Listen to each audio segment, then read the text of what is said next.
जय हिंद साथियों, आप सभी का स्वागत है सीबीआई क्लासेस में। आज की वीडियो में हम लोग देखने वाले हैं क्लास 10th का विज्ञान। ये क्वेश्चन बैंक हो जाएगा जो 2021 में सवाल पूछा गया था द्वितीय पाली में, उसी को देखने वाले हैं। ये 2026 के एग्जाम के लिए बहुत ही इंपॉर्टेंट है, इसलिए वीडियो को अंतिम तक जरूर देखना। तो चलिए देखते हैं क्या क्या सवाल दिया गया है।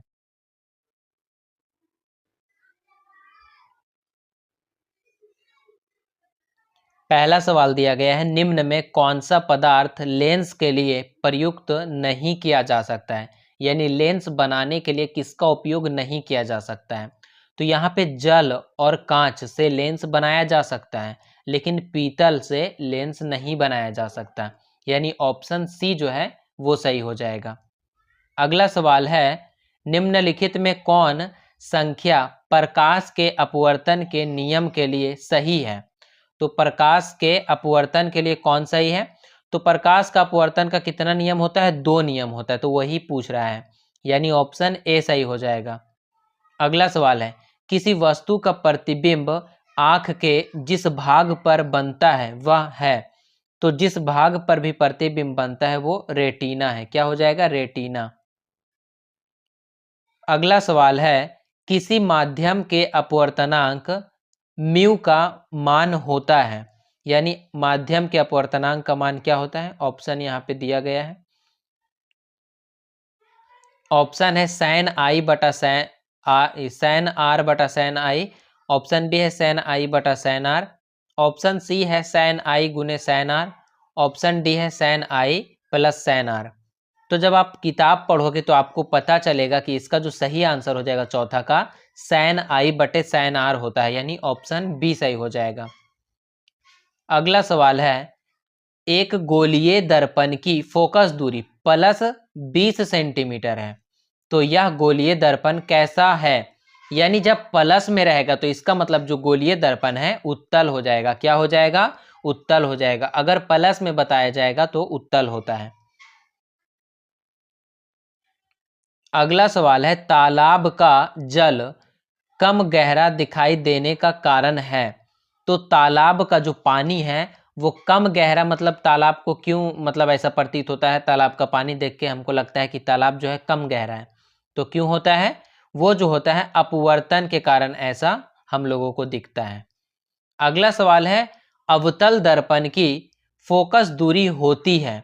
तो अवतल दर्पण की जो फोकस दूरी होती है ऋणात्मक होती है, कैसी होती है, ऋणात्मक होती है। अगला सवाल है, किसी अवतल दर्पण की फोकस दूरी f और उसकी वक्रता त्रिज्या r है, तो निम्नांकित में कौन संबंध सही है। तो आपको पता होना चाहिए कि जो है वक्रता त्रिज्या जो है फोकस दूरी का दोगुना, यानी फोकस दूरी जो है दोगुना होता है वक्रता त्रिज्या के, यानी ऑप्शन बी जो आप देखोगे r बराबर 2f, यानी यहाँ पे जो f जो है दोगुना होता है r का, यानी ऑप्शन बी सही हो जाएगा। अगला सवाल है, इलेक्ट्रिक हीटर की कुंडली बनाने में किस पदार्थ का उपयोग किया जाता है। तो विद्युत हीटर में जो है नाइक्रोम का उपयोग किया जाता है, यानी ऑप्शन डी जो है वो सही हो जाएगा। अगला सवाल है, एक यूनिट विद्युत ऊर्जा का मान है। तो एक यूनिट विद्युत ऊर्जा का मान जो होता है 3.6 गुने 10 पर पावर 6 जूल होता है, यानी 3.6 गुने 10 पर पावर 6 जूल। अगला सवाल है, किलोवाट घंटा एक इकाई है। तो किलोवाट घंटा जो है ऊर्जा की इकाई है, किसका हो जाएगा, ऊर्जा का। अगला सवाल है, विद्युत फ्यूज विद्युत धारा के किस सिद्धांत पर कार्य करता है। तो विद्युत फ्यूज जो है उष्मीय सिद्धांत पर काम करता है। अगला सवाल है, वोल्ट मीटर को विद्युत परिपथ में किस क्रम में जोड़ा जाता है। तो वोल्ट मीटर को जो है समांतर क्रम में जोड़ा जाता है, कैसे जोड़ा जाता है, समांतर क्रम में। अगला सवाल है, विद्युत परिपथ में दो बिंदुओं के बीच विभवांतर मापने के लिए प्रयुक्त होता है। तो विभवांतर मापने के लिए जो है वोल्ट मीटर का उपयोग होता है, लेकिन अगर धारा का बात करेगा तो धारा के लिए आमीटर होता है। तो यहाँ पे वोल्ट का बात किया, यानी वोल्ट मीटर हो जाएगा। अगला सवाल है, जल विद्युत संयंत्र किस ऊर्जा को विद्युत ऊर्जा में रूपांतरित करता है। तो जल विद्युत संयंत्र जो है ये जो है स्थितिज ऊर्जा को क्या करता है, विद्युत ऊर्जा में रूपांतरित करता है। अगला सवाल है, विद्युत बल्ब में कौन सी गैस भरी रहती है? तो विद्युत बल्ब में जो है निष्क्रिय गैस भरी रहती है। अगला सवाल है, एक घोल नीले लिटमस पत्र को लाल कर देता है, घोल का पीएच क्या हो सकता है? यानी जब नीला से लाल हो रहा है तो इसका मतलब वो जो है अम्लीय होगा, और अम्ल का पीएच मान कितना होता है, 7 से कम होता है, यानी ऑप्शन ए सही हो जाएगा। अगला सवाल है, बेंजीन का अणुसूत्र क्या है? तो बेंजीन का अणुसूत्र क्या होता है, C6H6 होता है। क्या हो जाएगा, C6H6। अगला सवाल है, एथिल अल्कोहल का IUPAC नाम है, तो एथिल अल्कोहल को क्या बोला जाता है? तो 19 का जो है सही आंसर हो जाएगा ऑप्शन बी, एथेनॉल भी बोला जाता है। अगला सवाल है, CnH2n निम्नलिखित में किसका सामान्य सूत्र है? तो CnH2n किसका सामान्य सूत्र होता है? ये जो है एल्कीन का सामान्य सूत्र होता है। किसका हो जाएगा, एल्कीन का। अगला सवाल है, लोहे का परमाणु संख्या है, तो लोहे का परमाणु संख्या कितना होता है? लोहे का परमाणु संख्या जो है 26 होता है। अगला सवाल है, स्टेनलेस स्टील में लोहा एवं कार्बन के अलावे अन्य तत्व रहते हैं, तो अन्य तत्व कौन रहते हैं? तो 22 का जो सही आंसर है ऑप्शन सी हो जाएगा, निकेल एवं क्रोमियम रहते हैं। अगला सवाल है, पीतल है, तो पीतल जो है एक मिश्र धातु है। क्या हो जाएगा, मिश्र धातु। अगला सवाल है, निम्नांकित यौगिकों में कौन अम्ल है? तो कौन अम्ल है, H2SO4 जो है ये अम्ल है। अगला सवाल है, निम्नांकित में कौन प्राकृतिक सूचक है? तो प्राकृतिक सूचक क्या हो जाएगा, हल्दी हो जाएगा। अगला सवाल है, OH अभिक्रियाशील मूलक वाले यौगिक का नाम क्या है? तो OH अभिक्रियाशील मूलक वाले यौगिक को एल्कोहल कहते हैं। क्या कहते हैं, एल्कोहल।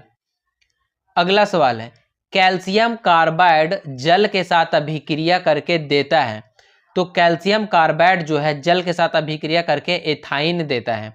क्या देता है, एथाइन देता है। अगला सवाल है, ओजोन के एक अणु में ऑक्सीजन के परमाणुओं की संख्या कितनी होती है? तो ओजोन का सूत्र होता है O3। इसमें कितना ऑक्सीजन उपस्थित होता है, 3 ऑक्सीजन उपस्थित होता है, यानी ऑप्शन सी सही हो जाएगा। अगला सवाल है, कमरे के ताप पर द्रव अवस्था में रहने वाली धातु है, तो कमरे के ताप पर जो है धातु द्रव अवस्था में पारा होता है।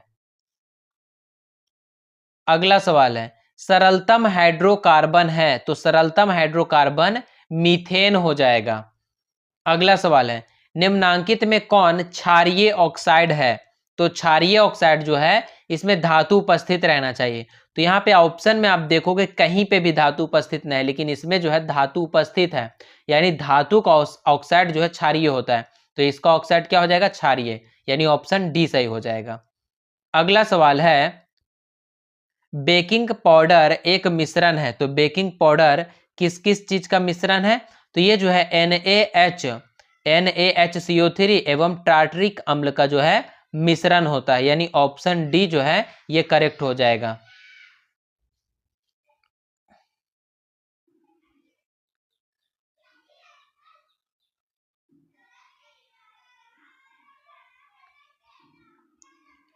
अगला सवाल है, न्यूक्लियस शब्द किनके द्वारा दी गई है?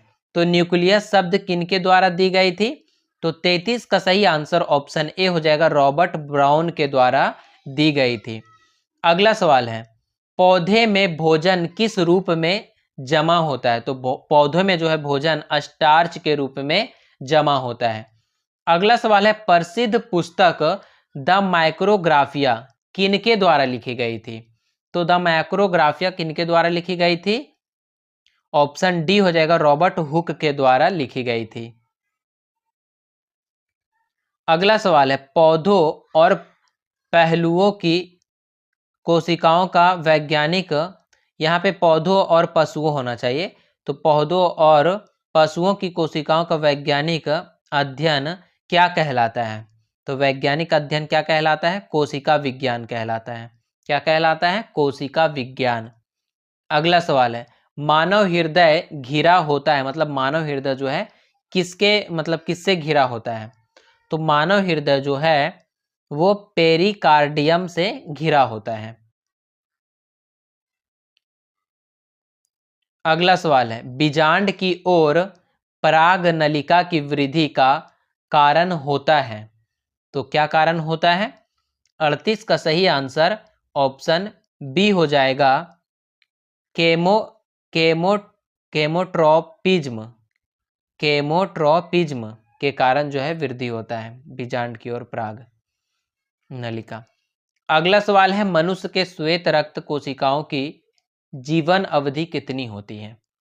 तो श्वेत रक्त की जीवन अवधि जो है 12 से 20 दिन तक होता है। अगला सवाल है, पित्त रस कहाँ से स्रावित होता है? तो पित्त रस कहाँ से स्रावित होता है? तो पित्त रस जो है यकृत से स्रावित होता है। अगला सवाल है, किस जीव में हीमोग्लोबिन नहीं होता है? तो मक्खी में जो है हीमोग्लोबिन नहीं होता है, यानी 41 का सही आंसर ऑप्शन बी हो जाएगा। अगला सवाल है, हीमोग्लोबिन की कमी से कौन सा रोग होता है? तो हीमोग्लोबिन के कमी से जो है एनीमिया रोग होता है। अगला सवाल है, मनुष्य के आहार नाल में अवशेषी अंग है, तो आहार नाल में अवशेषी अंग कौन हो जाएगा? 43 का बी हो जाएगा, अपेंडिक्स। अगला सवाल है, निम्नांकित में कौन ट्रिप्सिन एंजाइम का कार्य है? तो ट्रिप्सिन एंजाइम का जो है क्या कार्य है? प्रोटीन का पाचन है। अगला सवाल है, मुख गुहा में आहार का कौन सा भाग का पाचन होता है, यानी मुंह में जो है किसका पाचन होता है? तो 45 का सही आंसर ऑप्शन बी हो जाएगा, कार्बोहाइड्रेट का पाचन होता है। अगला सवाल है, ऑक्सीजन का वाहक कौन है? तो ऑक्सीजन का वाहक कौन है? आरबीसी है, यानी रेड ब्लड सेल्स जो है ऑक्सीजन को एक जगह से दूसरे जगह तक लेके जाता है। अगला सवाल है, रक्त में शर्करा का स्तर नियंत्रित करता है। शर्करा को जो है कौन नियंत्रित करता है रक्त में? तो 47 का सही आंसर ऑप्शन डी हो जाएगा, इंसुलिन नियंत्रित करता है। अगला सवाल है, मानव शरीर में सबसे लंबी कोशिका कौन है? तो मानव शरीर में सबसे लंबी कोशिका जो है तंत्रिका कोशिका हो जाएगा। कौन हो जाएगा? तंत्रिका कोशिका। अगला सवाल है, प्रकाश के परावर्तन के कितने नियम हैं? तो प्रकाश के परावर्तन पूछे या फिर अपवर्तन पूछे, कितना नियम हो जाएगा? 2 नियम। अगला सवाल है, अवतल लेंस का आवर्धन होता है। तो अवतल लेंस का आवर्धन जो होता है V/U होता है। कितना होता है? V/U।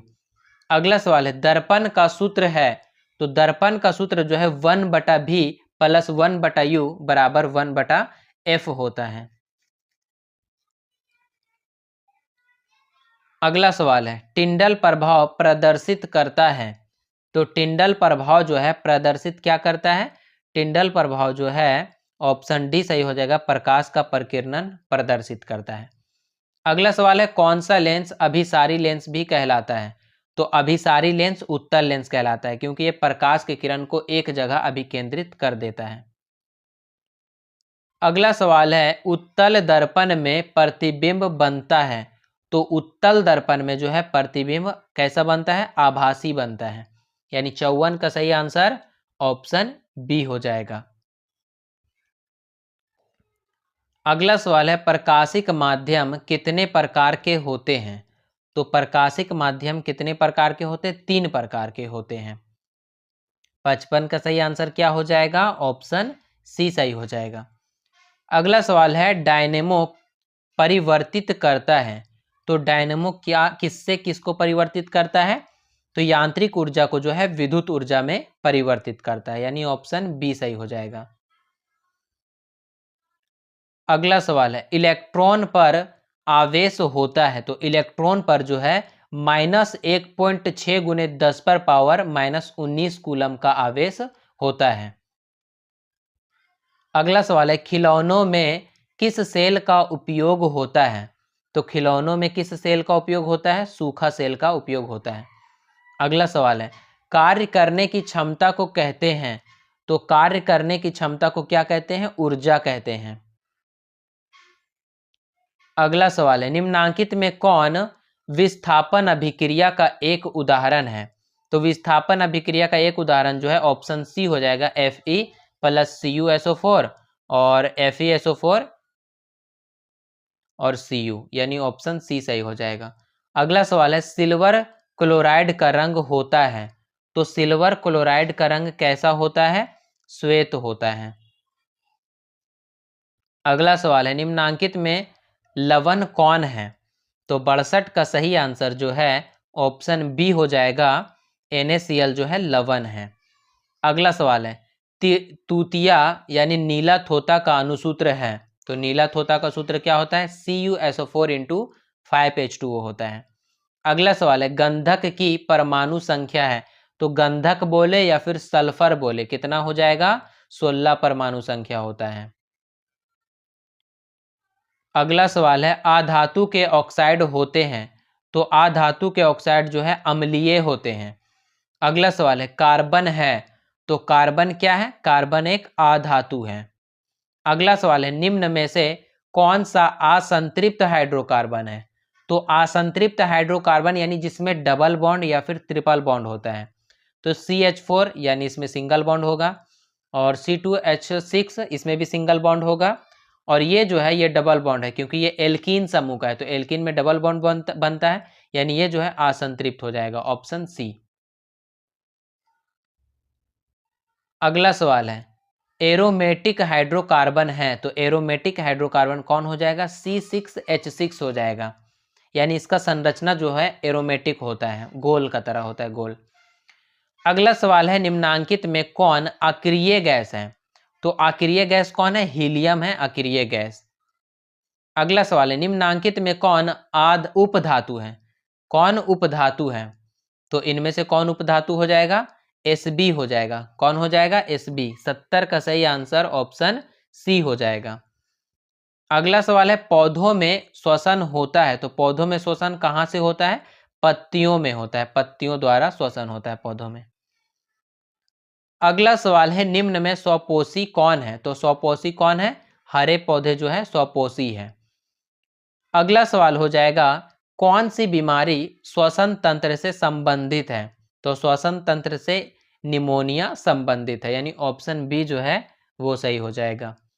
अगला सवाल है, एंड्रोजन है, तो एंड्रोजन क्या है? तो एंड्रोजन जो है नर हार्मोन है, क्या हो जाएगा? नर हार्मोन।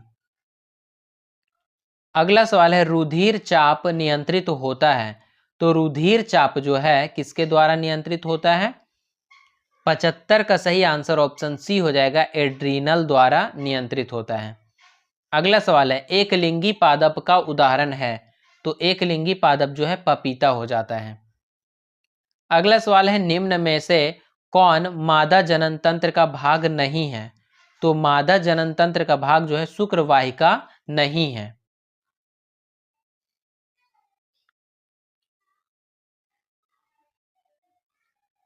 अगला सवाल है, द्विखंडन होता है, तो द्विखंडन जो है किसमें होता है? इनमें से सभी में हो जाएगा, पैरामीशियम में भी, अमीबा में भी और लिस्मैनिया में भी, यानी ऑप्शन डी सही हो जाएगा। अगला सवाल है, टेस्टोस्टेरोन स्रावित होता है, तो टेस्टोस्टेरोन कहाँ से स्रावित होता है? वृषण से स्रावित होता है। अगला सवाल है, मानव मस्तिष्क का औसत भार होता है, तो मानव मस्तिष्क का औसत भार 1.4 kg होता है, यानी ऑप्शन सी सही हो जाएगा। तो आशा करते हैं आपको अच्छे से समझ में वीडियो आ गया होगा। आपको ये वीडियो कैसा लगा कमेंट में बताना, और चैनल पे नए हो तो सब्सक्राइब कर देना।